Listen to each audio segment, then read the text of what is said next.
다시 한번 오늘 예배 가운데 오신 모든 VIP 성도님들 진심으로 환영합니다. 영국 속담으로부터 나온 이야기가 있습니다. 이런 이야기인데요, 미용을 하면 하루가 행복하고, 차를 사면 일주일이 행복하고, 집을 사면 한 달이 행복하고, 결혼을 하면 1년이 행복하다라는 말이 있습니다. 1년만 행복해서 힘드신가요? 이 이야기에 중요한 교훈 두 가지가 있습니다. 첫 번째는 우리 삶의 결핍이 채워지면 우리는 기뻐한다는 거죠. 저도 처음 차를 샀을 때 얼마나 기쁜지 몰랐습니다. 자다가도 일어나가지고 그 차가 제대로 있는지 몇 번을 확인했던 기억이 있어요. 그런데 그 기쁨이 오래가지 않는다는 것입니다. 처음에는 너무 좋고 정말 이것만 있으면 세상에 부러울 것이 하나도 없을 것 같은데, 시간이 지나면 지날수록 그 기쁨이 점차 사라지게 된다는 거죠. 문제는 그 기쁨 뒤에 우리 가운데 또 다른 공허함, 허망감이 찾아온다는 거죠. 그리고 우리는 돈, 명예, 권세, 소유, 쾌락 등으로 우리 안에 있는 그 허망한 마음을 수차례 채우려고 합니다. 아마 이것은 여기 앉아 계시고 화면을 통해 보시는 모든 분들이 갖고 있는 공통의 문제였을 것이라고 생각되어집니다. 오늘 우리가 읽은 성경에서 한 여인도 우리와 같이 본인의 공허함이 너무 커서 그 공허함에 여러 가지 것들로 채우려고 노력했던 모습이 있습니다. 그 여인은 그 안에 가지고 있던 공허함이 채워졌을까요? 그리고 세상이 줄 수 없는 영원한 기쁨을 가졌을까요? 오늘 본문을 통해서 그 이야기를 본격적으로 나눠보기를 원합니다. 지도를 보시면 옛날 2000년 전 유대인들은 유대 땅에서 갈릴리로 갈 때 중간에 있는 사마리아 지역을 통해서 가지 않았습니다. 사실 이 길이 제일 빠른 길이었는데 그렇게 가지 않고 오른쪽에 보이는 강을 건너서 우회해서 가는 관습이 있었습니다. 왜냐하면 역사적으로 이 가운데 사마리아라는 지역은요, 아시리아 제국에 의해서 그 나라가 멸망을 당합니다. 그리고 그 사마리아에 있었던 지역 사람들은 이방인들과 함께 강제로 혼인을 맺으면서 혼혈인이 되죠.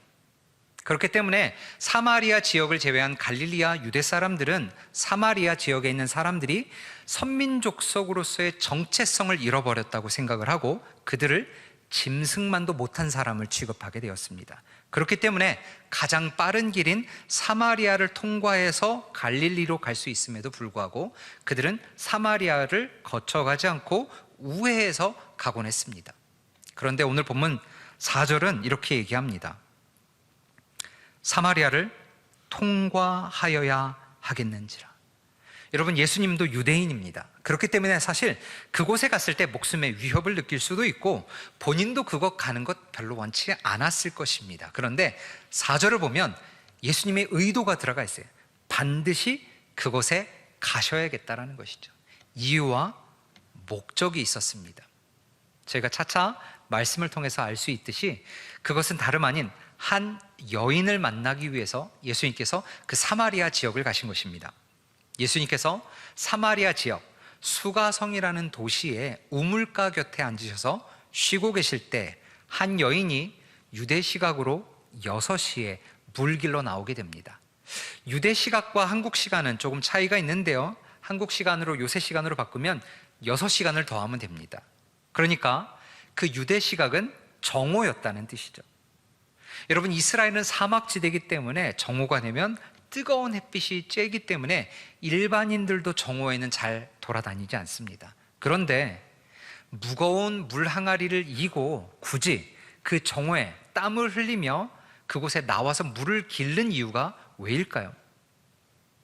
우리는 구체적인 이유를 아직 알 수 없지만 그 여인에게 사연이 있겠구나라는 것들을 생각할 수 있을 것입니다. 오늘 본문 18절에 보니까 그 여인에게는 남편이 5명이나 있었고요, 지금 사는 자도 남편이 아니라고 이야기를 합니다. 얼핏 보면 부도덕한 여인으로 볼 수도 있고요, 그 시대 과부는 혼자 살 수 있는 힘이 없었기 때문에 어쩔 수 없이 생계를 위해서 또 다른 남편을 들인 사람이라고도 볼 수 있습니다. 양쪽 다 생각해 봐더라도 그 여인의 삶은 참 쉽지 않은 삶이라는 것들을 저희가 예상할 수 있습니다. 이것이 이 여인이 예수님을 만나기 전의 삶이었습니다. 이 여인은 자신의 결핍을 남편으로 통해 충족하고자 싶은 욕망이 있었습니다. 내가 이 남편을 만나면 내 안에 공허함이 있는데 이 공허함을 채워줄 수 있겠지. 또 다른 남편을 보면서 내가 이 남편을 만나면 저번 남편에서 받지 못했던 그런 소망과 희망을 가질 수 있겠지. 두 번은 실패해도 세 번째 내가 이 사람을 만나면 다른 희망을 얻을 수 있겠지. 이러면서 다섯 남편을 만나고 지금 남자를 만나게 됩니다. 그런데 남자를 만나면 만날수록 그 안에 기쁨 대신 더 깊은 공허함과 허망한 마음이 그 여인에게 들었습니다. 믿고 기대했는데 실망하고, 믿고 기대했는데 실망하면서 이 여인은 사람에 대해서 강한 불신을 갖게 되기 시작했던 것 같습니다. 그리고 남자를 만나면 만날수록 그 동네에 흉흉한 소문이 듣게 되죠. 여자가 기가 얼마나 세면 5명이나 남편을 바꾸고 지금 또 다른 사람을 만나고 있어 라고 얘기하면서 그 여자에 대한 수근수근 거리는 이야기를 그 여인도 듣게 되었을 것입니다. 사람에 대한 소망도 없고 자기에 대한 비난에 대한 이야기를 듣고 싶지 않아서 그 여인은 스스로 모든 사람들과의 관계를 단절했습니다. 그리고 태양빛이 쬐내리는 아무도 물기로 오지 않는 그 시간에 그 여인은 사람들을 만나고 싶지 않아 물 항아리를 이고 물을 길러 나오게 됩니다. 그런 상황에서 갑자기 예수님께서 그 여인에게 물을 달라고 하세요. 지금 물 달라고 하는 건 큰 문제가 아니지만 그 시대에는 굉장히 충격적인 일이었습니다. 그렇기 때문에 그 여인이 예수님께 9절에 이렇게 말합니다. 사마리아 여자가 이르되 당신은 유대인으로서 어찌하여 사마리아 여인인 나에게 물을 달라 하나이까? 이는 유대인이 사마리아인과 상종하지 아니함이로라. 아까 말씀드린 대로 유대인은 사마리아 지역을 들어가지도 않고 대화하지도 않고 상종하지도 않습니다. 그런데 대뜸 유대인이 사마리아 지역에 들어와서 들어오는 것뿐만 아니라 여인에게 물을 달라고 하니까 이 여인이 좀 화가 났던 것 같아요. 상종도 아니 하는데 이 땅에 와서 왜 당신인 유대인이 나에게 말을 겁니까? 라고 대뜸 따지고 있는 모습이죠. 이것이 이 여인이 예수님을 처음 만난 상황입니다. 아마 이러한 반응이 예수님을 알지 못하는 여기 앉아 계신 VIP의 모습이라고 해도 크게 다르지 않을 것 같습니다. 나는 21세기에 동부 끝에 있는 한국이라는 땅에 살고 있는 사람이고, 성경에 보니까 예수라는 사람은 1, 2년이 아닌 2000년 전에 유대 땅, 내가 한 번도 가보지 않은 곳에서 살았던 사람인데 그 사람이 나랑 무슨 상관이야? 왜 나한테 예수 믿으라고 해? 라고 생각하는 것이 오늘 여기 앉아 계신 VIP의 생각이라 생각되어집니다. 많은 분들은 예수 하면 4대 성인군자 중에 한 사람, 훌륭한 일을 했던 사람, 휴머니스트 정도로 생각하지만 그 사람이 나와는 전혀 상관없다고 생각할 수 있습니다. 이것이 오늘의 주인공인 사마리아 여인의 반응이었습니다.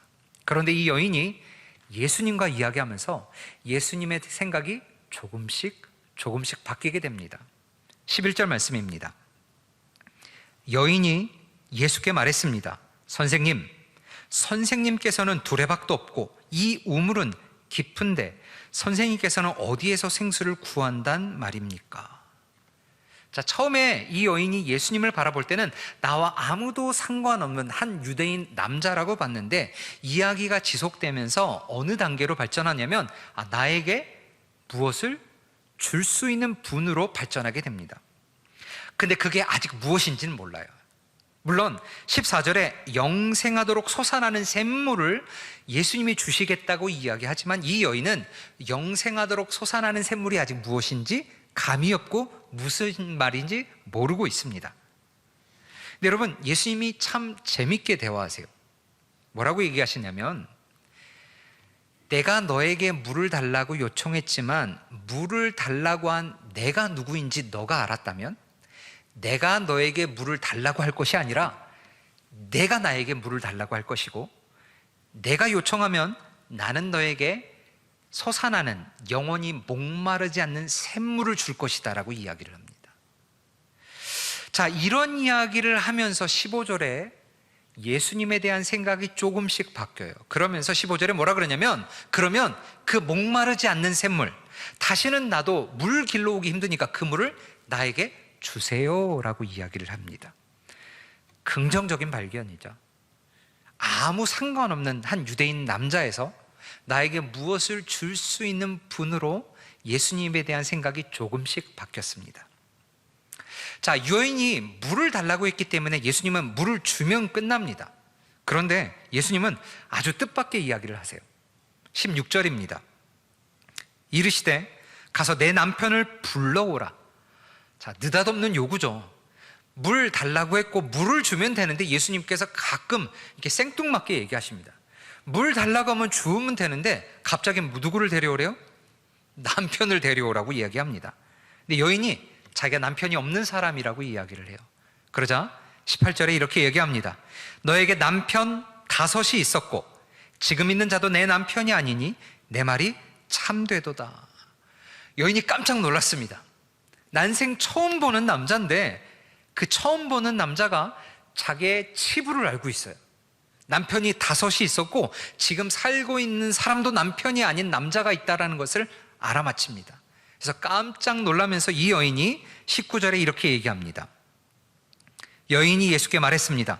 선생님, 제가 보니 당신은 예언자이십니다. 예언자, 앞일을 내다보는 사람이라는 뜻이죠. 왜냐하면 만나지도 않았는데 자기의 상황을 속속들이 알고 있는, 이분은 굉장히 비상한 다른 분이라는 것들을 이 여인이 깨닫게 돼요. 쉽게 말하면 세상 말로 뭐라는 거예요? 용한 분이에요. 그렇죠?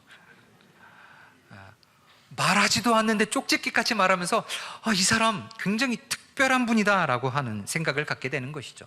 이러면서 이 여인에 대한 생각이 처음에는 나랑 아무 상관없는 분이었다가 나에게 무엇을 줄 수 있는 분으로 바뀌었고, 이 이야기를 통해서 나에게 무엇을 줄 수 있는 분뿐만 아니라 나의 모든 생활을 알고 있는 굉장히 비범하고 특별한 분으로까지 예수님에 대한 생각이 바뀌게 됩니다.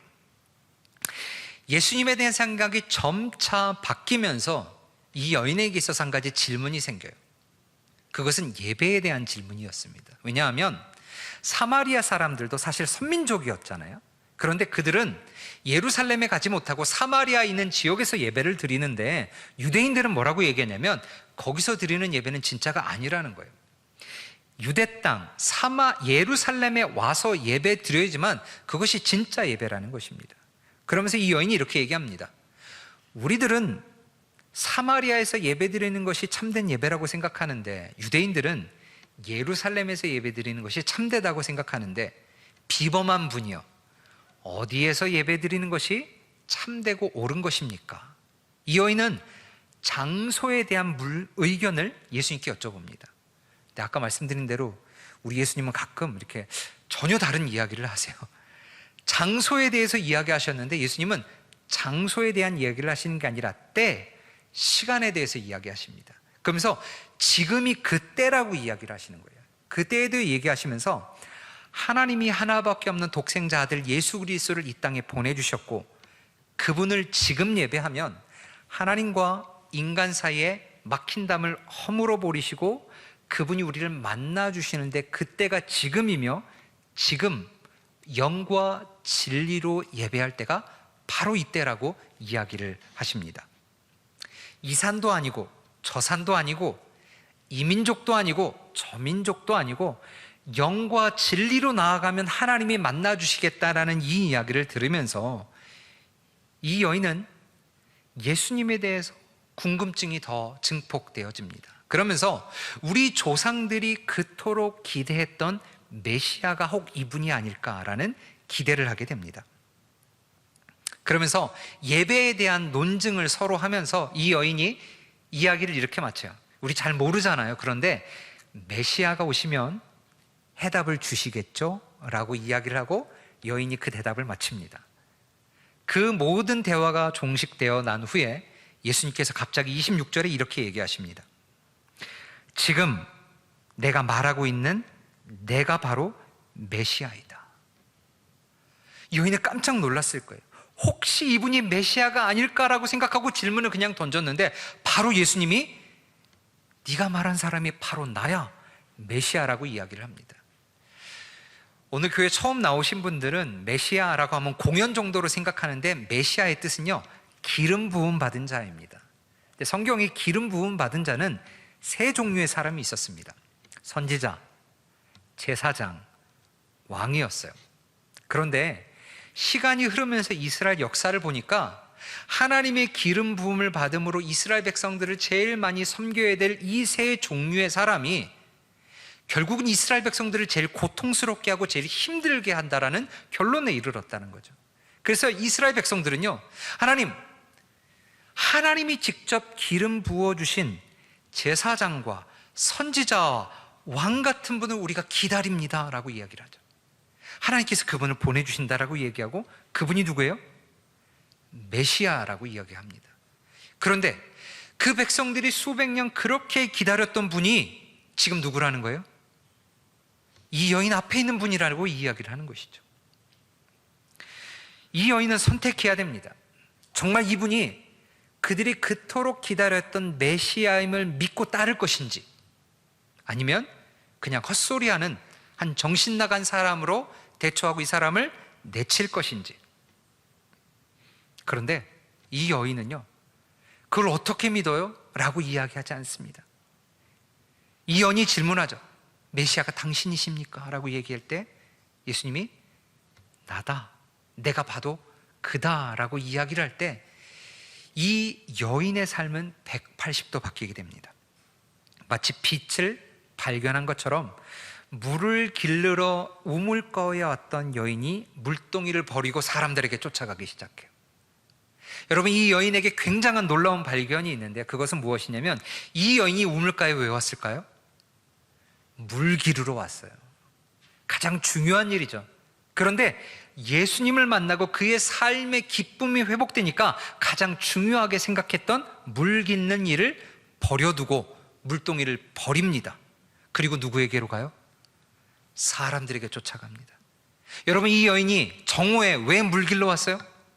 사람들이 자신을 비난하는 그 이야기를 더 이상 듣고 싶지 않아서, 5명의 남편과 지금 있는 남자에게도 실망감을 느껴서 사람에게는 소망이 없다라고 생각하고 불신이 있어서 사람이 없는 시간을 택해서 이곳에 왔는데, 참된 예수님 메시아를 만나고 그의 삶이 바뀌자 그는 물동이를 버려두고 사람들에게 쫓아갑니다.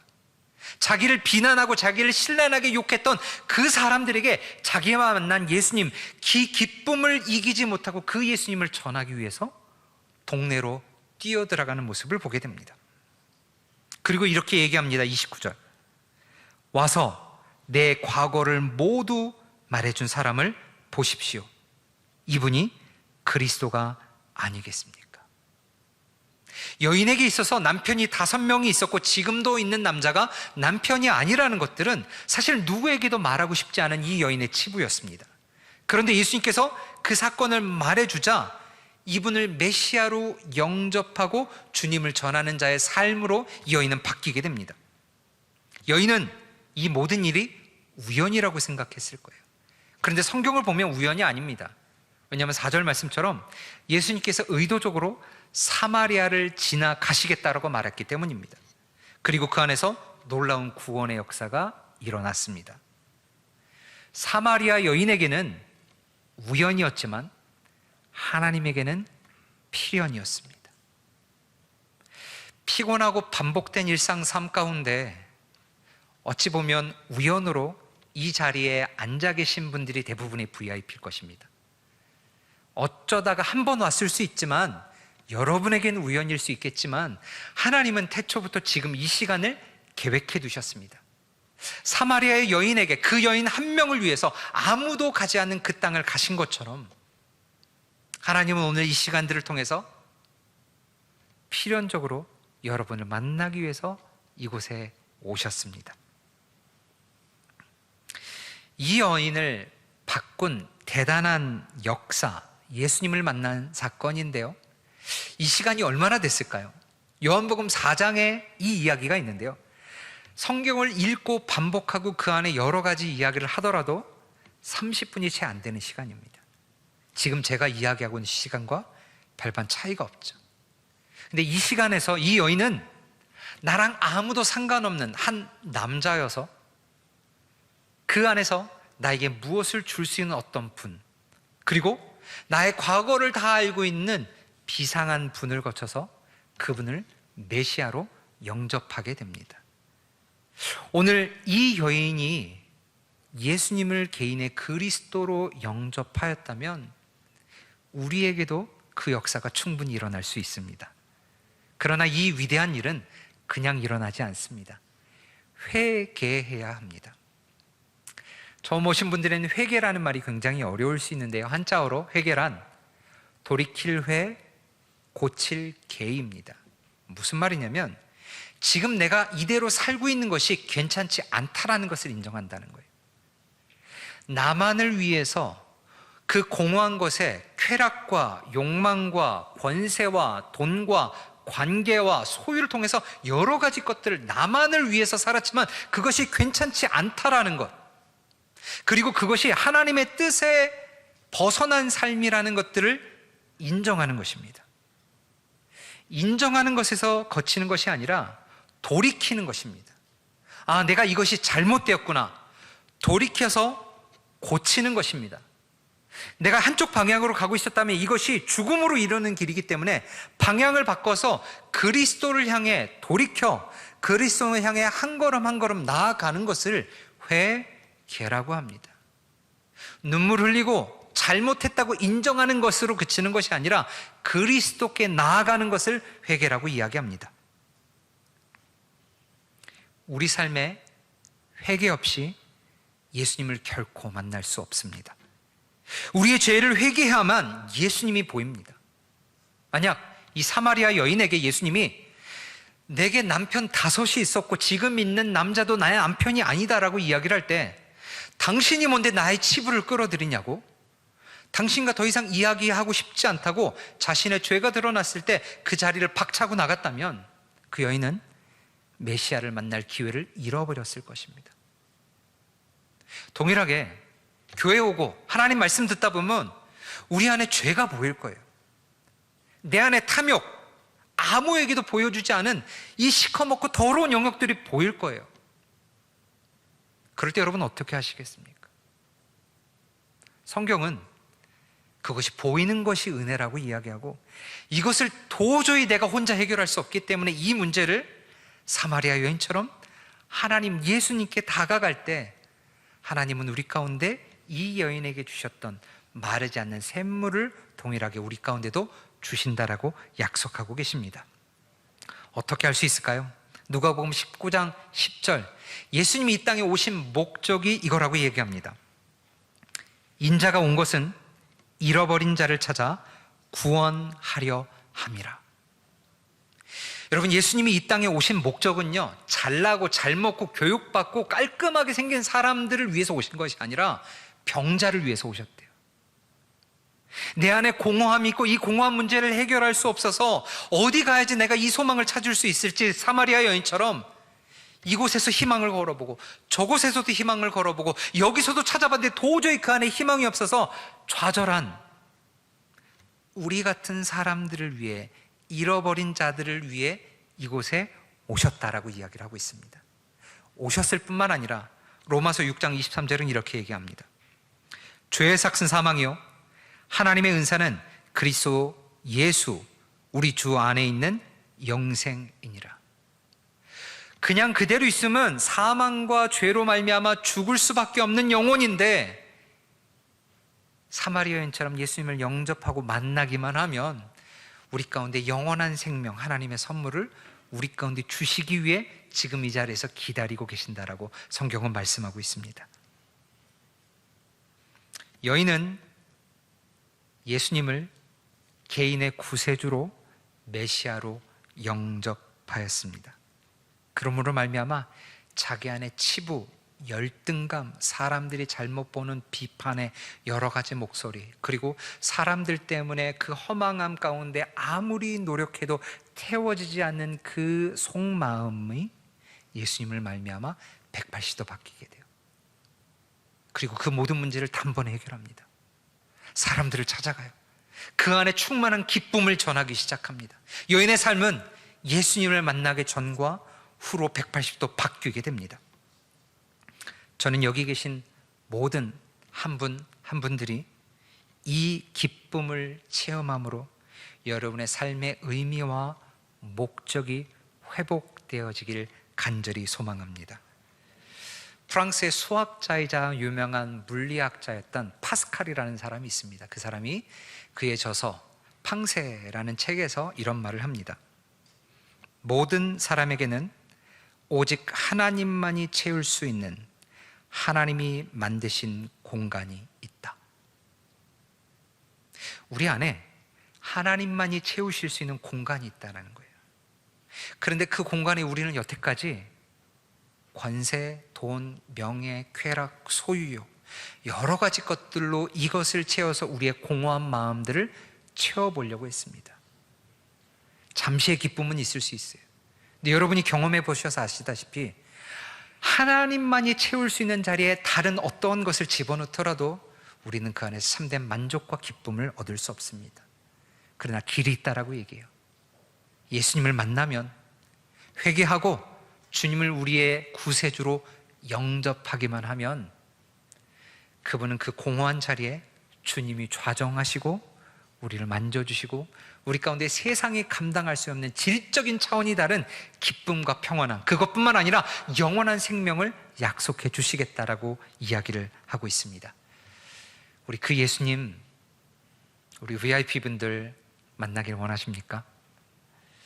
그렇다면 이 시간 잠깐 다 같이 눈을 감고 기도하는 시간을 좀 갖기를 원합니다.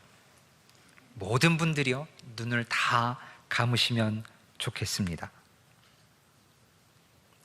이 짧은 시간에 어떻게 성경의 깊은 진리를 다 설명할 수 있겠어요? 그러나 오늘 이 짧은 30분의 설교 가운데 하나님은 딱 한 가지를 이야기하십니다. 우리가 어느 상황에 있든지 사마리아인처럼 도무지 회생할 수 없는 그 단계에 있든지 낯선 이로 보든지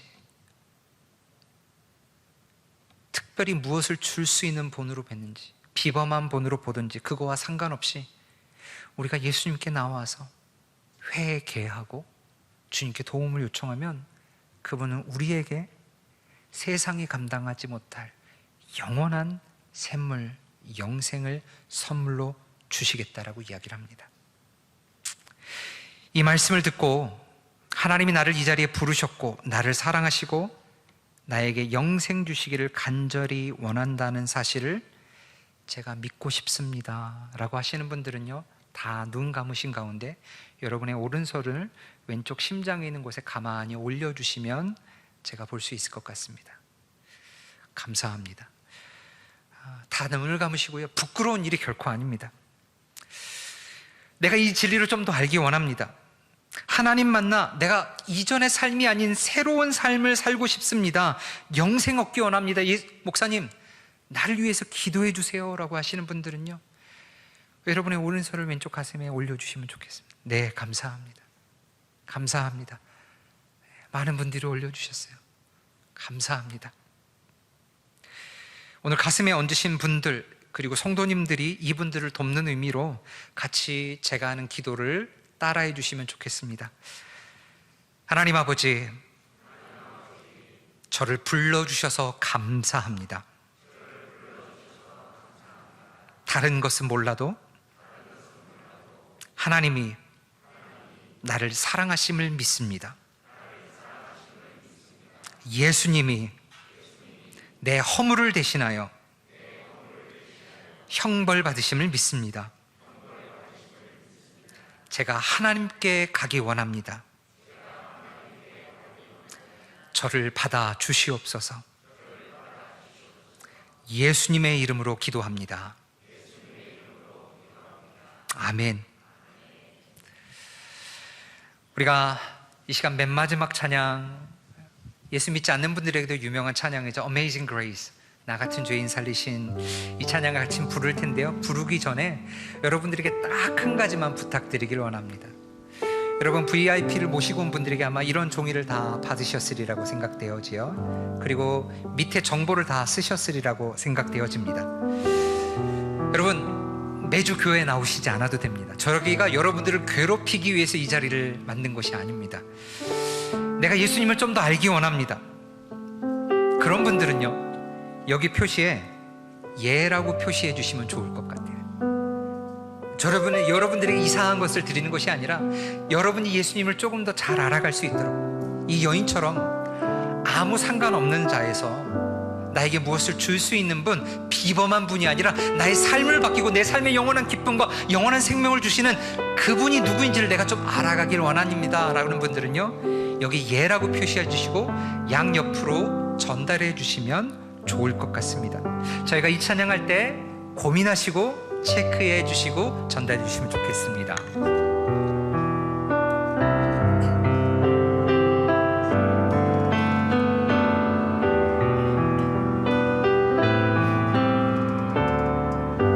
나 같은 죄인 살리신, 나 같은 죄인 살리신 주의 놀라운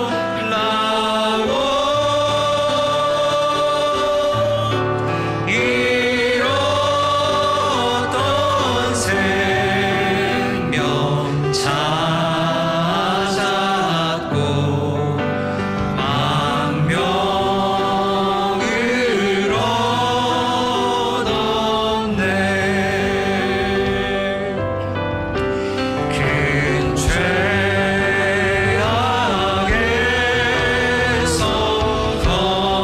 건지신 주의 고마워. 나 처음 믿는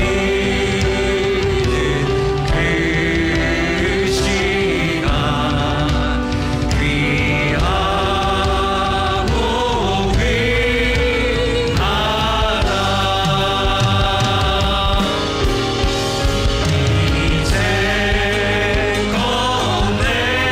내가 산 것도 주님의 은혜라. 또 나를 장차 본향에 인도해 주시리. 거기서 우리 영원히 주님의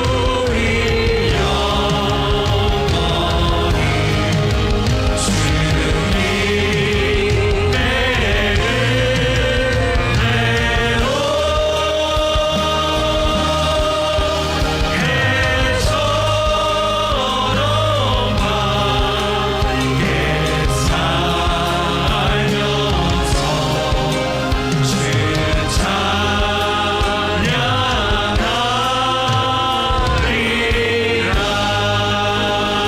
우리가 하나님께 영광의 박수를 올려드리길 원합니다. 아멘. 여기 계신 모든 VIP 분들이 영원한 본향에서 우리가 만난 예수님과 함께 기쁨으로 살아가시기를 주님의 이름으로 기도합니다. 기도하도록 하겠습니다. 지금은 우리 주 예수 그리스도의 은혜와 하나님 아버지의 무한하신 사랑하심과 성령님의 감화 감동하시고 역사하시며 충만하심이 오늘 우리의 삶 가운데 의도를 찾아 이 자리 가운데 오신 그 예수님을 우리의 메시아, 우리의 구원자로 고백하고 그 예수님과 함께 영원한 천국에서 살기를 원하는 모든 심령 가운데 지금으로부터 영원까지 함께 하시길 우리 주 예수 그리스도의 이름으로 축원하옵나이다. 아멘.